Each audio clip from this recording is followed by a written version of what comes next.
Today, I bought the Imperial Armored Marauder. Hello everyone, it is iRepublic, and today I bought the LEGO Star Wars set 75311, the Imperial Armored Marauder. Now this comes with 4 minifigures, 478 pieces, ages 8 and up, and retails for $39.99. And today we are going to be going over all of it and if you should buy it. But with that said, I'm going to ask you all to smash that like button for the YouTube algorithm. It'll help me out a metric ton. And if you found this review helpful and if it made you maybe want to buy the set, then just smash the like button because it'll help me out. It'll really give me a lot of appreciation and just hit it, please.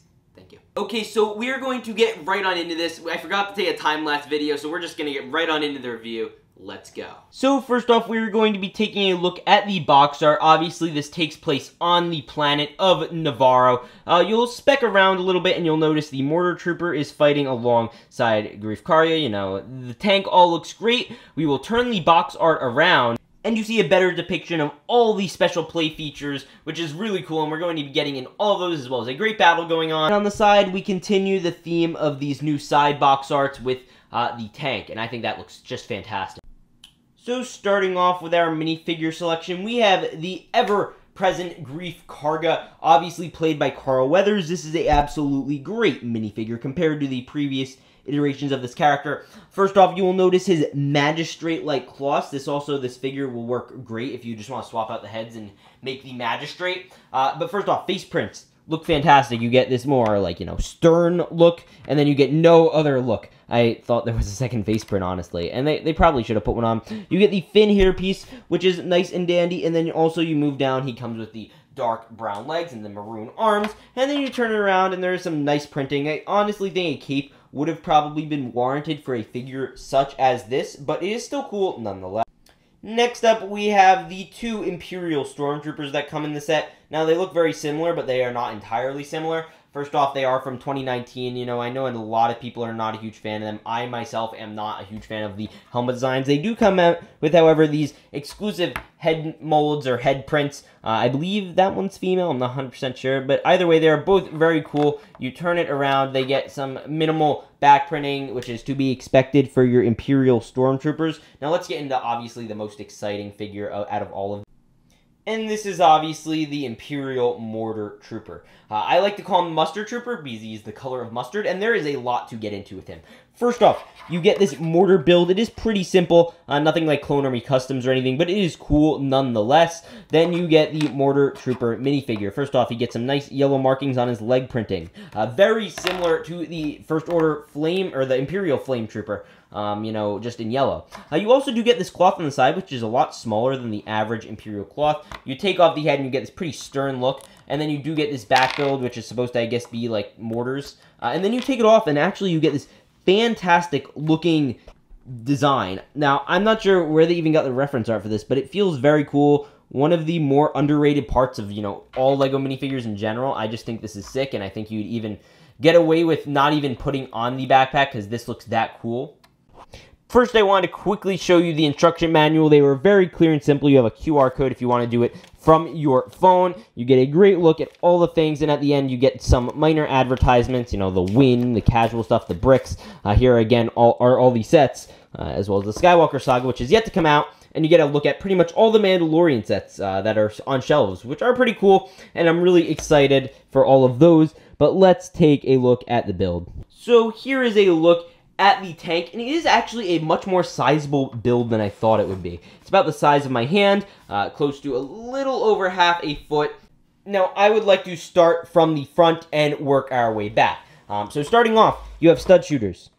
They really don't do much. They're stud shooters. You're not going to kill anyone with them. And then you have this opening. So in this, you can lift these 2 pieces up, and you could basically either stand or sit Greef Karga down. You guys know how minifigures sit. So I will stand him, and it looks pretty good. Now, the reason I like this is because you can get a great look, and I'll try to zoom in best I can. And it's very hard to tell from this angle, but you can see Greef Karga looking out. It looks much better in person, I'll say that much. It looks good. But, you know, either way, it is still cool nonetheless. And obviously, you do get that tan chair in there. And right here, you do get a good look at this little control pad. You know, it's all controlling from the inside, which is very neat.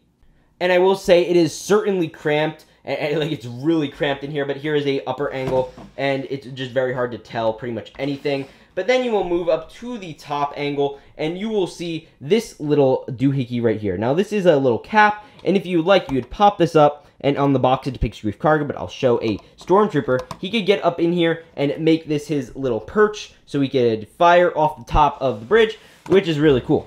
Now, we're going to move to this side of the build, and you will see this little thing. It goes up pretty simply, and then you also have a bottom area.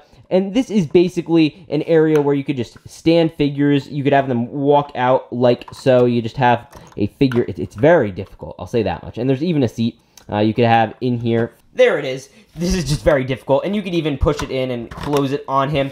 And same rule with the other side. You could even fit another trooper in that way, or you could have him walk out. Really, however you please, you can handle that. And then over here, you have this nice turret. It goes about at a 90-degree angle. It could go from here to here, which is nice. You get some nice detailing on the bottom. You will also notice on the bottom you have the little slider, so it's easy to slide on tables. Now, one of my certainly favorite parts of this is you get a cheap way to get these new Imperial crate builds. Now, I want to take a closer look at these. So here they are. They are covered by a simple 2x2 gray tile. You get a Imperial logo and some Arabesh. They are great. You get 2 of those on each side. I'll pulled out this one, but it is cool. And it simply just slides in like so. It's really simple to take in and out. And then you just close it up, which is all nice and dandy. Same thing again with the other side. It's almost entirely alike. Now, let's take a look at the interior view of how to stack your troopers in. Then we're going to take a look at the final turret mechanism after that. So here is a better look at the hatch. So all you have to do to open up this hatch is just kind of move this a little, and there's this little cone piece. And like so, you have chairs.